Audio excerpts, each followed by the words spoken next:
there, spooky bitches. Welcome to Cocktails to Die For. It's Katie. And Vicky.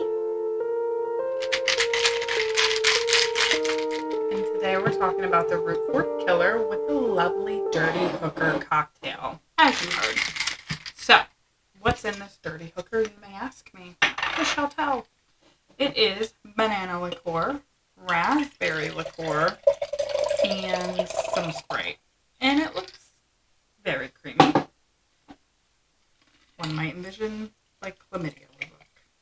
Whoa, that was serious. I'm not really sure we should be envisioning chlamydia, because that sounds awful. But I'm going to take a sip of this and let you know how it tastes.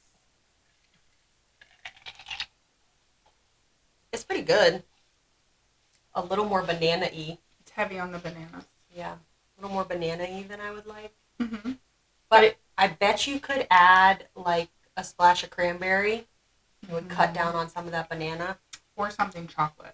Yes. Chocolate would be good. Chocolate with bananas is always a good thing. Mm-hmm. Mm-hmm. All right. So, this is a pretty heavy story. You are going to be exposed to a lot of abuse and neglect. Oh, my favorite thing. Yeah, always. And it's going to get pretty giggly in here because we don't take much of anything seriously. Obviously, we take murder and assault and things like that very seriously. I don't want to say that. But at the same time, it's pretty lighthearted. Yes. We aren't going to make this a very deep podcast. Yes. Yeah, it's going to be a little bit more lighthearted. Today we're going to be doing a murder, but we're going to be diving into some paranormal stuff in the future and doing a little bit of spooky things. So if you like true crime and you like spooky stuff, you are in the right place.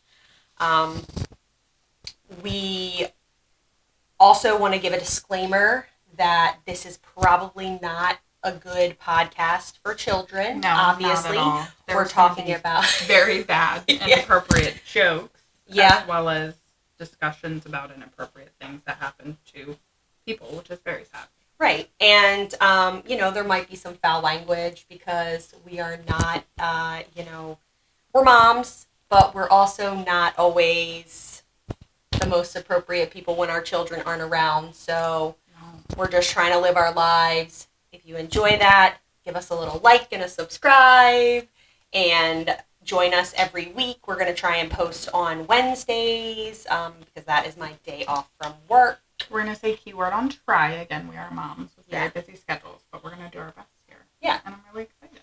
I'm excited too. So let's get into the Route 40 killer. Oh.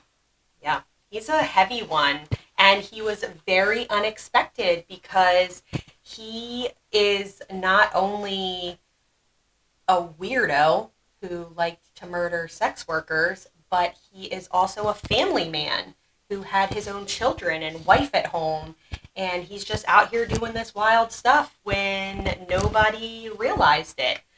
So his name is Stephen Brian Pennell, and he was born to William Pennell and Elaine Episcopo on November 22nd, 1957.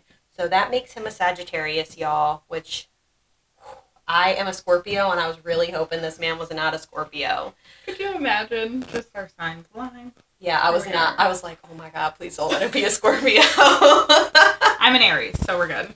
I'm just a little creepy. I'll be wild too.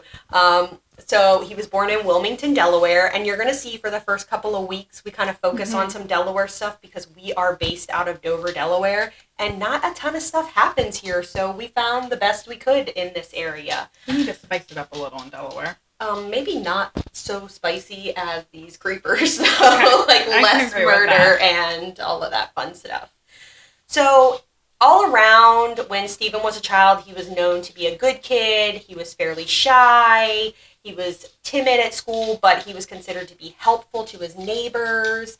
He would help his elderly neighbors mow their grass. He was very interested in police work. He wanted to be a police officer when he grew up.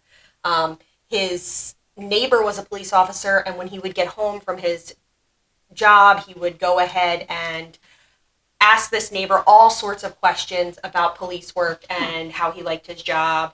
There were no reports of abuse or neglect in his family. Anytime you have a crazy serial killer, most people think, oh, well, he had a really rough childhood. Not to make an excuse for him, but just why did this person turn out like this? And no abuse or neglect in his family. To everyone's knowledge, he had a really good childhood. He didn't have any traumatic brain injuries. Anytime we have a lot of head injuries, we think that's messed up some stuff in there. But nope, he was all around pretty normal. He went to high school and did pretty well. He was 6 foot tall, so he was a pretty big boy. Okay. And then he also went to college and studied criminology for about 2 semesters. After that, he applied to the Wilmington Police Cadet Program. And he did okay, but he was never able to pass their physical testing. So that put a damper in his life story. And in 1987, he became an electrician, and he was not very good at that, apparently. How can you become an electrician but not be good? I don't know, but it said he got fired from a lot of jobs, and he got himself into a lot of debt. So then he got a job as a bouncer, which he was also not very successful at. Where did he bounce at? Do we know? It didn't say, but he was a part-time bouncer. So this was his side gig. But apparently not very good at that either, because while he was a large man, people that knew him said that he was not very intimidating. So people kind of walked all over him. So not good at any of his jobs, which in turn got him in a lot of debt. And him and his wife, who it did not say when they got married. Like, I couldn't find anywhere when they got married or anything about their children other than the fact that they had 2 sons together, and then she brought a daughter from her previous marriage. Okay. So I'm assuming when they were older, they got married, since if she had a previous child, although I don't know, you can't assume anymore, but this was back in the day, so a lot of people didn't have kids as young as they do now. But that kind of, the debt and the difficulties kind of sparked some issues in their relationship. People that knew them said that he was always controlling and trying to be in charge when it came to her, and that he broke her arm once, and she called the police several times for domestic violence.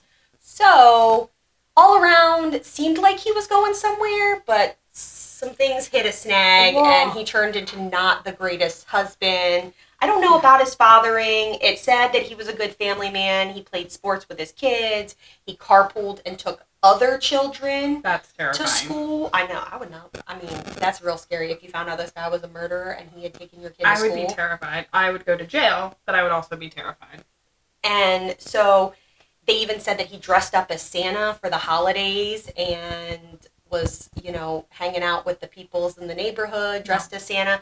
But an immediate red flag. I mean, Gacy dressed up as a clown, so... True, but also he was weird. But he also was a prominent member of society. So again... I feel like that's I feel like in the beginning of the story, your man has no red flags. No. Not at all. Well, I mean, then he starts beating his wife, so I mean, there's your red flag like number childhood 1. did fine. So you're like, oh, he's going to go somewhere in life. He's going to do a really good job. You get excited for him. Then he can't make it into becoming a police cadet. Right. So then he just spirals out and is like electrician. Like, where did he get this from? Well, I mean, maybe he was good with his hands originally, and then he realized that he was not so good because clearly he couldn't make it. I don't know. Just already, we're just with the red flags, and now we're all over society. Why, sir? What do you need to prove to everyone? Well, I mean, he was trying to be a good guy. I don't know. I don't know what he had to prove. He needs some level of acceptance from someone. I feel like he's not getting. Back here in the 80s, so I was barely born when this man's was out here wilding out. So driving kids around, get driving on Route 40 and Route 13. So if you're not from Delaware, you probably don't know, but Route 13 and Route 40 up in Newark, Delaware are hands down probably some of the shadiest areas. Wilmington tends to be a shady spot in general. So, he was meeting some not so fresh people out there. Yeah. And in 1987, he clearly was having some serious issues with his marriage and his life in general, and he decided he was going to go for some drives at night. And as men do, I guess. I don't know not about my your man, but my man's not doing not that. mine. Has never been like, I'm gonna go for a drive. I don't know what's going on, but my man's definitely was never like, I'm gonna go out for a drive and then pick up a sex worker, because this is what starts to be a process. Okay. So I don't know if previously there were no reports that he was out there picking up the sex workers, but clearly he knew where they frequented. Yeah. So I feel like some under the radar stuff was going on with him and these sex workers. So, you know.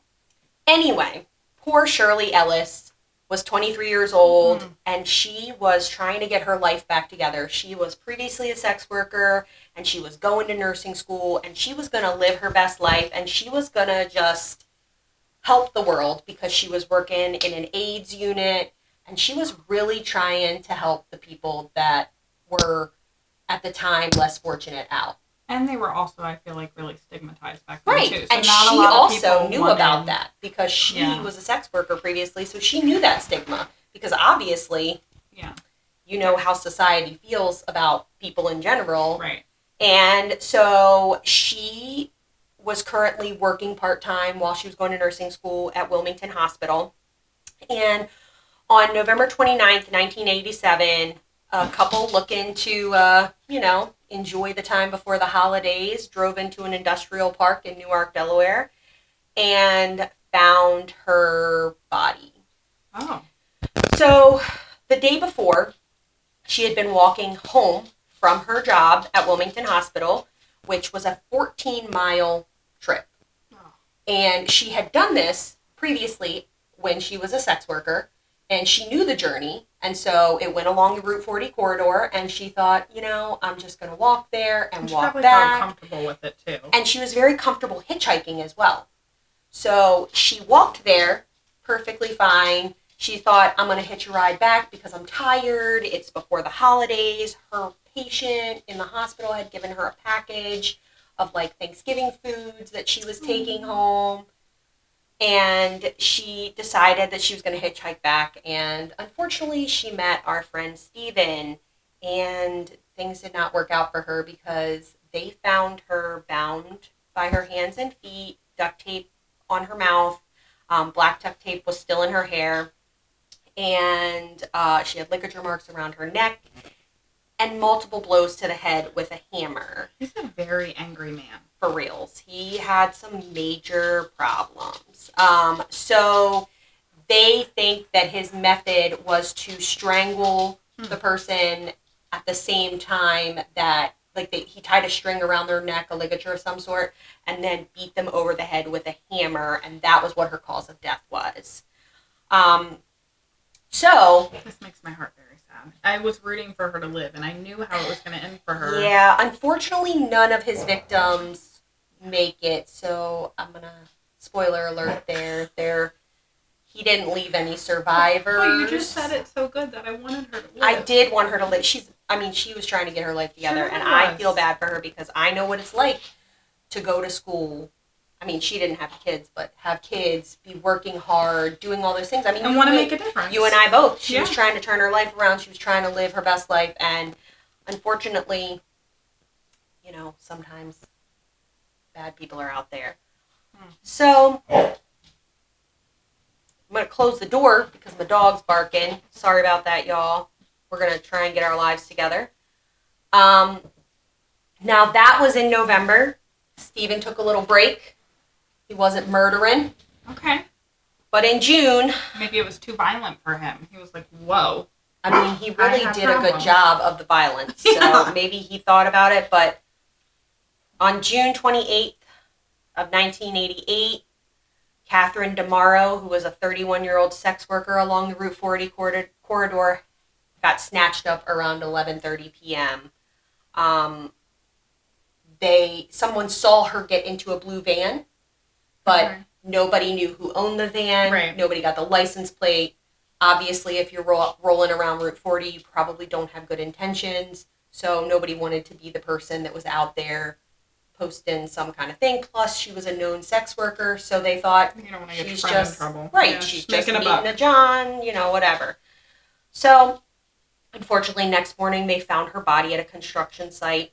Same MO, tortured, bludgeoned to death, ligature marks around her neck, bound at her hands and feet. However, she was covered in blue carpet fibers. So, that's different. Like not many vans or anything have blue carpet fibers. So where did she get these blue carpet fibers from? Right. Thankfully, for us, the state police saw a pattern here. And this is very rare because let me tell you, I listen to a lot of podcasts. I know a lot about true crime. And most of the time, the police are slow to react when it comes to the sex workers and the people that they deem not as important. Well, correct. And that's what I feel like a lot of people go after, especially if you're a serial killer. Because Right. what do they have to go home to? Right. And who's going to miss them? Because Correct. most of these people Who's are gonna out report on the them street missing? a lot. So Yeah. who is going to, like most of them are runaways Yeah. or just So they're an drug easy addicts, target. shady people. Right. Like, and I don't say that because I want to put them down because No, not at all. obviously these people had a lot of stress and strain in their lives and it could not have been an easy job to do what they do. Mm-hmm. I could never see myself doing it. But also just you don't know what they're- put them in that position Yeah. either. They're an easy target that I think is not maybe underserved a little. Definitely I feel like underserved. People are not out there trying to get Yeah. help for these people because not quick to give them justice. right, because they feel like they've brought it on themselves. Right. Again, with the air quotes, nobody can see me, but I'm air quoting this. So anyway, the state police in Delaware decided that they had a real problem on their hands. Okay. Two people with the same exact method of death told them something sinister was going on. So they actually brought in the FBI behavioral science unit, which, I mean, that is some criminal minds stuff. Didn't know that was a thing. It's actually a Learn thing. something new every single day. So the profiler on this case was John E. Douglas. He had a large history of profiling serial killers, and he immediately said, you guys have a serial killer who is hunting sex workers.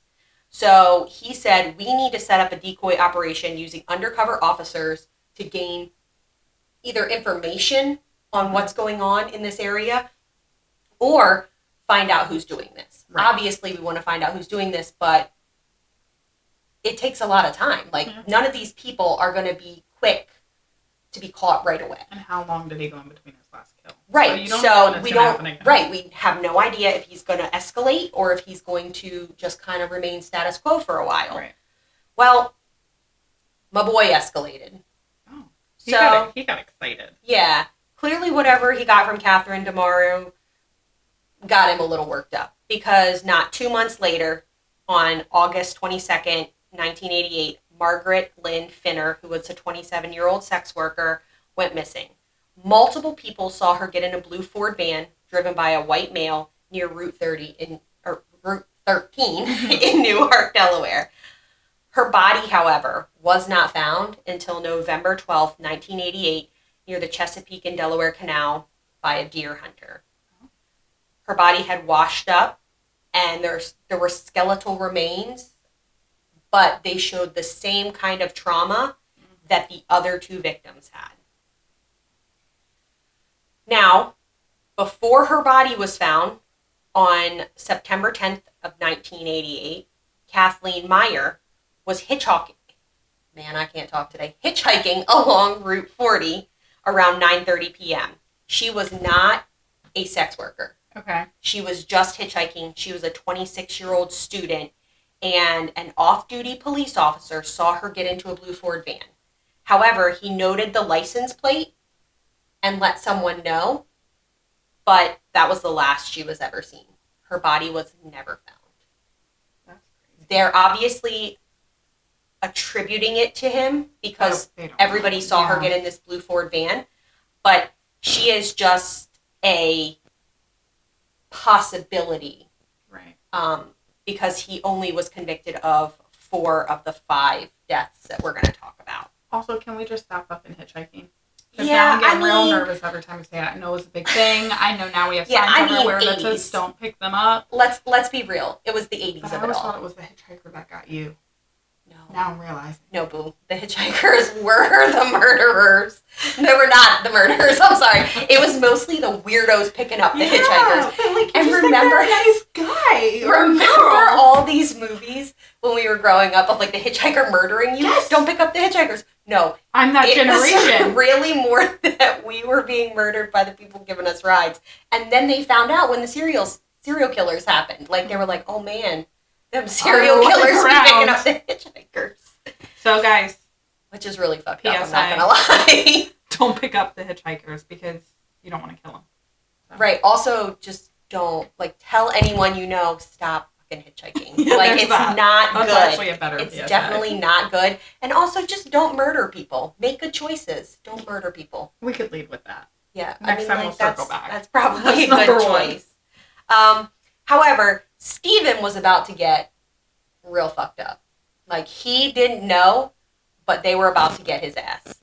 So. Good. They need to. Yeah. I'm very nervous. 4 days after Kathleen went missing, Renee Tashner was an undercover police officer walking around Route 40, posing as a sex worker in an attempt to find what was going on. All I can picture is Pretty Woman right now. I mean... You think she got an outfit inspiration? I mean, maybe.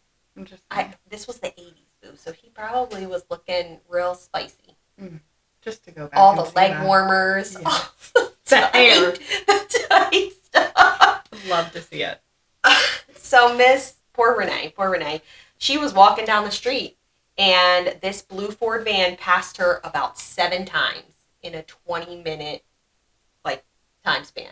Way to be obvious here, He guy. was clearly not a bright man. Like, I'm not going to lie. You don't just keep circling these people, obviously. But, whatever. He's stupid, and that's what got him caught. Good thing he's stupid. Right. So, she moved to a more secluded area where she felt like he would be more inclined to stop. Because it was a busy street. She thought maybe he was thinking, like, too many people are going to see me. So, she moved over to a more secluded area where then he did attempt to get her in the van and attempt to convince her to do the things. So she noticed that he was very nervous and edgy compared to other drivers that had approached her. Okay. He seemed like he was very sweaty and just like awkward. He didn't really know what to say to her. Do you think by now he'd feel comfortable? Yeah, but I mean, like, maybe he was running on a high and, like, jittery, like, I don't know. Anyway, she wanted to appear interested in him to get a look in the van. So she asked him if he would turn the light on in his van so she could check it out because, this is a van model that she was thinking about buying. Oh. She's smart. I would not have come up with that. I'm like, can you please turn on the light? I need to see your face. So you would have been murdered right away, Katie. He would have spotted you and been like, boo, you gone. Like, you gots to die. I'm going to bash you in the head with a hammer. Scared of the dark, turn on the light. Yeah, no, I don't think that's good. So she saw that his van was literally covered on the sides and the floor with this blue carpet. Well, damn, you done, son. Sir, what are you doing? Who covers the sides with... I know the 60s, the 70s, the 80s were a whole vibe. When I met my husband in the 2000s, his car had orange, like, that carpet, that orange shag carpet covers on the seats, yo. Like, it was awful. Sir, I don't know what I saw in him at that moment, but I was with it. I stuck with that. You would have liked the blue. You would have probably would have gotten caught. Let me swim on your sea carpet. Anyway, this girl was sneaky. She put her hand in to feel the carpet and grabbed a chunk of that blue carpet. Well, I don't know what you thought was happening. I thought she was spreading her DNA. You know how the cops touched the car? No. We're not there yet. No, boo. No, she didn't have to put her DNA on it. She literally grabbed a chunk of that carpet. Got a good reference for her. She could have hopped to it on it. That would have been real awkward. He'd have been like, bitch, why are you spitting in my van? This is my luxury van with the blue carpet. Luxury van. my luxury Ford van with the blue carpet, my panel van. Got my Walmart carpet up. Which is why I'm afraid of panel vans, but whatever. So she grabbed a handful of this carpet. All right, smart girl. To get DNA, because you can match carpet fibers to the carpet fibers that were left on tomorrow. Okay. Right? Because she was covered in these carpet fibers. Yes, that was odd. Right. So, and then she had the smarts to jot down his license plate number when he drove away, because she was like, I'm not feeling it tonight. My tum-tum hurts. I got the Rhea. I don't know. Like, she made excuses as to why she wasn't getting in homeboy's van. And when he drove away, she said, I got you, motherfucker. And she wrote down that license number, which, sis, be smart. That is genius. Yes. I mean, she was a police officer. But if this ever happens to you women, who you better not be out there don't hitchhiking. Don't be like me and be like, let me see your face. I need the light on. No, yeah, you're going to get murdered. But anyway, if you don't get murdered, Melissa's definitely getting murdered. No. She'd have gotten right in that van. Melissa will make a guest appearance at some point in this podcast. Yeah. Don't worry, listeners. She's a good time. But she would have gotten in that van because she'd have been like, he's such a nice guy. He had a nice face. I didn't think there was anything wrong. I mean, I saw pictures of the guy. He doesn't look like a creeper. She definitely would have gotten in his van. Anyway, so she took those fibers down to the station. They started their little, investigation, all that fun stuff. But he just couldn't stay off of Route 40. So 4 days after that... Now he's getting even closer. Right, that's what I'm saying. Well, he hadn't gotten a kill yet because... Oh, that's right. He let her go. He let her go. All right, I got a little distracted. So 4 days after that, on the 18th of September, another sex worker, Michelle Gordon, who was 22 years old, went missing and was seen getting into a blue Ford van. Surprise, surprise. Now, she was found 2 days later, nude, mutilated, beaten, washed up on the shores of the C&D Canal. So, got a little heavy there at the end, sorry. We thought we had it, but then we didn't. Now, on September 24th, the blue fibers that were found and the ones from the van were confirmed as a match. Okay. So, they said, we're going to get you, Stephen. So they placed a 24-hour surveillance and tailed him when he made his many late-night drives down Route 40 and Route 13. Also, he's still married at this point, right? Right, but he was fighting with the wife. So I guess she wanted him out of the house. I mean, but he was breaking her wrist and shit. Yeah, okay. I'd have been like, I don't care where you are as long as you're not here. But that's just me. Although he wouldn't have gotten that far. He broke my wrist. Correct. He'd have probably been dead. Domestic violence is never the answer. Right. But she probably could not seek help. Right. Right. No. So I mean, I'm not saying anything. I'm not victim shaming her at all. Like, we all have our own paths. Getting him out of the house was probably key for her. She was probably like, the least amount of time he's here, the least amount of time he's beating me, and probably his children. Let's be honest. If he's beating his wife, likely he was beating the kids, but I do not have confirmation on that. So I can't call him a child beater. I don't think that's a word, but I'm calling it that. We would if we could, okay? I'd call him all sorts of things. Yeah. I don't like him at all. But there is a happy ending. Let's just get to that. So, he was placed under the surveillance. They watched him make these drives. They were like, Steven, you're a dumbass. You keep doing the same things. Thankfully, he didn't pick anybody else up.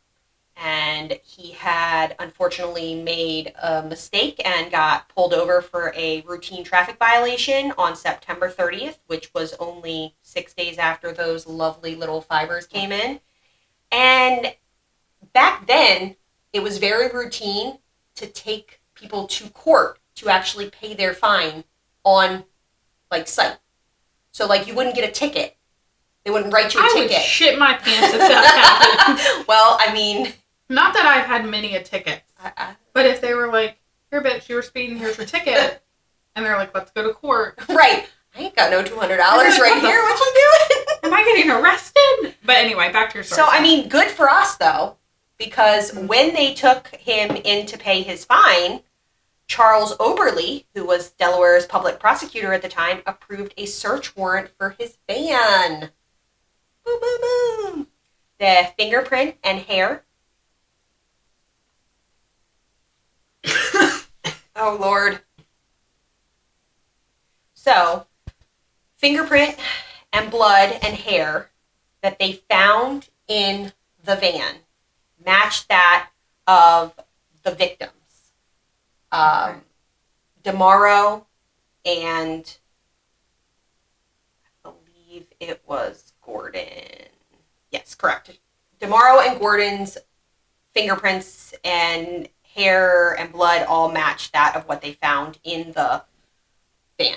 Now, they also were able to find a roll of duct tape that matched that was on Ellis and DeMauro and Gordon. So they also found a torture kit. Jesus. He's such a sweet man.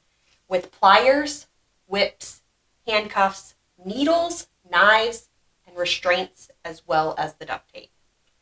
I don't know what this man was doing with whips. I got questions, but What is he doing with needles? I mean, probably drugging people, like to keep them calm. Didn't go there. Yeah, that's true. What did you think he was doing? Just like poking them here and there. Drugs didn't cross my mind. Okay, fair enough. But like, maybe because he's not on drugs, I don't know. But needles, I was like, what the fuck? Why are you stabbing people with needles? My guy. That was taking it too far. My guy. You can't do that. So, unfortunately, because the justice system tends to be a little slow when processing all of this, he wasn't arrested until November 29th of 1988. It was exactly 1 year after the death of Shirley Ellis. Okay. So he did this shit for an entire year. Yeah. And thankfully only killed 4/5 people. We're not sure if he got that fifth one. I feel like it's such a heavy case, though. Like we say, I mean, the justice system we know can be slow. Yeah. But like you're accusing someone of this huge accusation. Mind you, all the shit's there. So you have a torture kit. You got a whole torture kit. But yeah, a year I feel like compared to today, that's pretty quick for back then. I think. I don't know for sure. And I mean, when you think about it, they got him on the traffic stop on September 30th and then didn't arrest him until almost November 30th, though. Right. So, like, that's what I'm saying was like, a little slow, like 2 months. But I guess there was a lot to process. They had his van, his torture kit. They were processing all of that, trying to get as many of these women pinned on him as possible to make sure that we were getting justice for them. So I'm sure there was a lot behind the scenes that we didn't know about, and I'm sure DNA results took a lot longer than they do now. Yeah. I mean, this was the 80s. We're 2020 is up in here. So anyway, when they charged him with just the murder of Ellis, DeMauro, and Gordon. Okay. One, Finner's body was never found. Right. And Meyer, they couldn't find any of her DNA or anything there. So, during the trial, the defense attorney attempted to have them throw out the blue fibers because our girl Tashner just grabbed them out of his vehicle. And so technically at the time she didn't have a search warrant and all of that. So they tried to have it thrown out. However, pull that nothing. Always. Nuts. However, the judge was like, nah. Good job, Judge. I like you. Yeah, he said those fibers were in plain sight. Yeah. He opened up his door to his van and He turned that light on. He turned the light on and they were in plain sight, and it was able to be used because they were in plain sight. She can touch whatever she wants. Yeah. Like, you can't tell her not to grab stuff. Also, you're trying to pick her up for an illegal act. How are you going to say you got to throw this shit out? Right. Meanwhile, you're trying to get a hooker, sir. You're, like, telling the judge. Exactly. You're breaking the law, paying for sex, but no. She grabbed I don't think he paid for any of this. I think him personally, he wasn't paying for nothing. But I'm sure he lured them in saying he was going to pay. Oh, no, I get it. But they didn't get the money. I don't know how sex working works. I would assume maybe they do the act first, then you pay. I'm going to be honest, I don't know. I've never been in that position. But even if he gave him money, he was going to murder him and take the money back. True. So. Didn't think about that one. I know. Okay. I got a lot to learn. Okay, it's episode 1. And, I mean, I'm the true crime buff, so... They're going to just watch light bulb, or listen to light bulbs go off in my head as we go through these stories. Oh, so this was kind of groundbreaking. This was the first trial in the United States where DNA and blood evidence were actually used as the main crucial from piece Delaware? of evidence. High five, Delaware! We did something. Yeah. So they found out that Pennell didn't actually buy his van until June 3rd of 1988, and that was when he installed the blue carpets. So Shirley Ellis died before Which is why she had no the privacy. blue carpets were installed, hence no. Yeah. Why'd you pick blue carpets, sir? Well, I mean, he was feeling a vibe. But, like, this is going to sound wrong. Don't judge me here, people. But if I would never. But as a murderer, I know where you're going with this, point though. of view, the cleanliness of it. Well, I was going to say, yes, that is correct, but all vehicles had carpet in them back then. Okay. But I was going to say, why not pick red? Yeah. I mean, But it sounds like maybe the he moved blood them would have elsewhere. at least, like, not shown up as much. Just blue. He probably had blue with all these stains in the back. You know that shit was like his favorite color. He went to Walmart and was like, I like that. That's my fave. Was Walmart around in the 80s? I don't know. I don't know. I was going to say Lowe's, but I feel like Lowe's was not. Lowe's probably was around in the 80s. You think so? I About mean, like an Ace Hardware. Maybe an Ace Hardware. He went somewhere and got some damn carpet. Did they have carpet places back there? They were Yeah. selling that shit on the side Air of the Base road. Carpet Mart. That shit's been around since my parents built their house in like 1985. Maybe he went there. Doubt it. It doesn't sound like he was a military member. He probably tried. Oh, Air Base Carpet Mart's just called that because it's near the air base. It's not for the air base. Oh, Lord. If we ever get famous, people are going to just roast me all day with the lack of knowledge. I mean, but it's okay. I'm a very smart person, I promise. We are both very smart. Actually, as a sidebar, we're both pediatric nurse practitioners at a pediatric office. We love children, not in a weird way. No, just in a helpful way. Yeah, so we are very smart people. We're just a little odd. Yeah. Anyway, back to our story. So on November 23rd, 1989, he was found guilty of Ellis and DeMaro's murder and acquitted due to lack of evidence in Gordon's murder. So an appeal was started, because why not? And he was denied. But with the new evidence, they then convicted him of Gordon's and Myers' murder. Okay. So, sir, you done fucked up with your appeal. Because you just fucked got up, 4 instead of 2. Good. I mean, good, obviously. But it wasn't a very smart move on his lawyer's part. And then he decided to go one step further. Oh.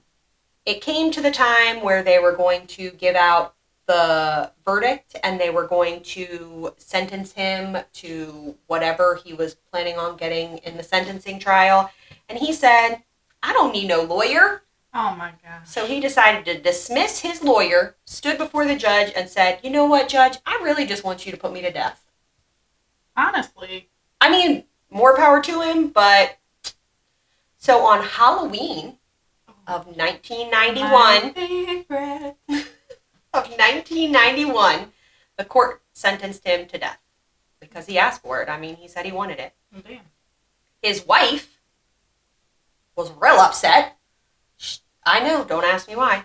She tried to appeal his execution verdict. She was like, no, I don't want him to put to death, put him life without parole. Now they said... Maybe for her children. Maybe. I mean, I don't know what her motives were, but, you know, again, I can't live her life. I didn't walk her in her shoes. I don't know what was going on. But either way, they denied that. They said he asked for death. There was not any mental health. Obviously, he had mental health. But he wasn't incapacitated in the point where they thought he couldn't make that decision for himself. So they scheduled his execution for March 14th, 1992. He called his lawyer and said he was going to do one more interview where he pled his innocence. He said, I didn't do it, but yet he asked for death, so that, to me, doesn't jive. And then they thought maybe he was going to say, like, hey, this is where I dumped Kathleen Myers' body. He didn't give no more information. He was just like, I'm innocent. And they were like, well, shit. That didn't turn out the way we wanted. His lawyer was pissed. Everybody was pissed. They were like, this fucking sucks. Yeah. You didn't do shit.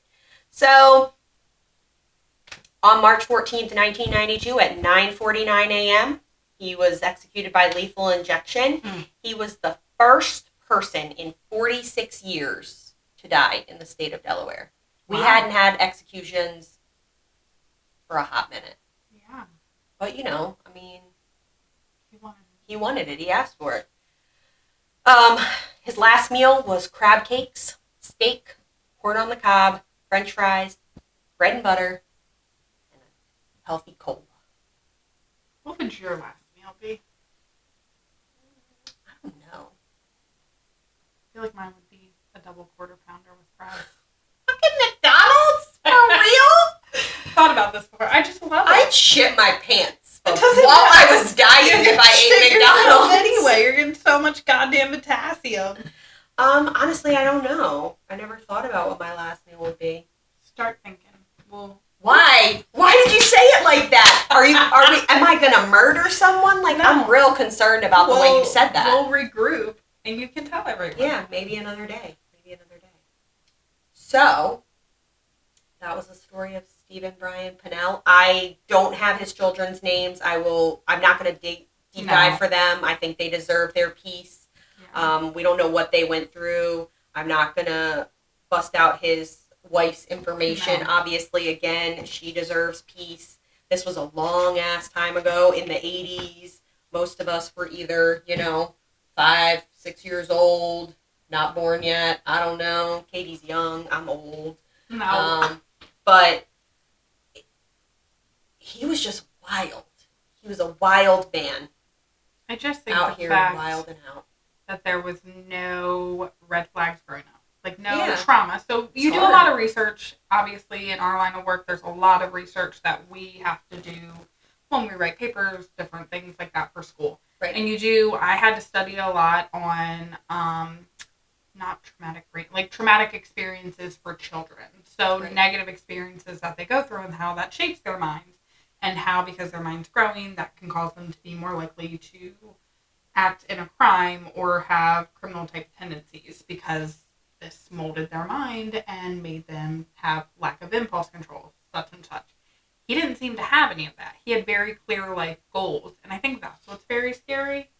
I do think someone who wants to be so prominent in a community sometimes can be a little bit like Of a red flag, yeah. just like, what are you? And that doesn't mean that everyone who is in the community is just, what validation are you seeking? Right. But then you just went down this whole anger curve with these women. Right. Like, there's something that we don't know.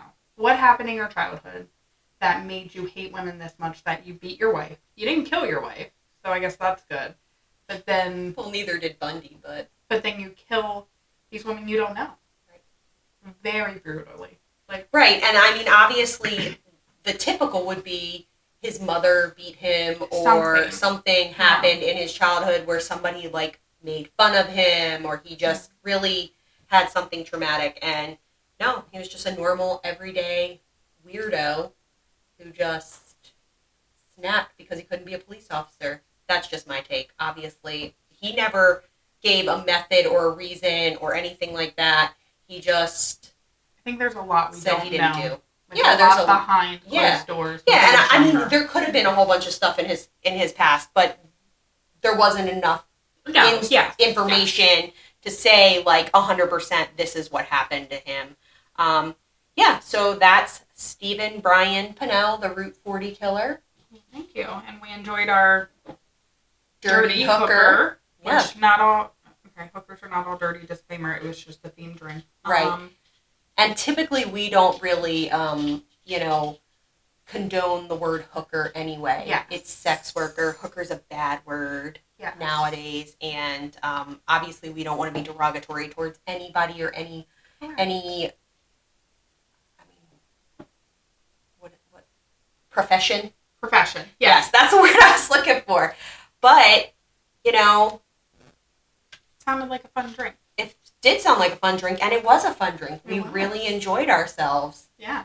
Add some chocolate to it, though, I will say. If you're not a huge banana, if you had a dirty banana, this is very similar. You just need chocolate. I don't really taste the raspberry. No, maybe we could have used a little bit more raspberry. Maybe. And like I said, you could even like a splash of Cranberry. like cranberry juice Yeah. or something to kind of brighten it up because it's very banana-y and It very is. like thick. Like It is. it's a more thick drink, which is fine. I mean, I don't mind any drink, but you know, that one definitely. If you enjoy that fruity brightness to a drink, Yeah. you probably want to add something as a splash of fruity brightness to it. So, stay spooky, folks. Yeah, and safe. All right. See you next time.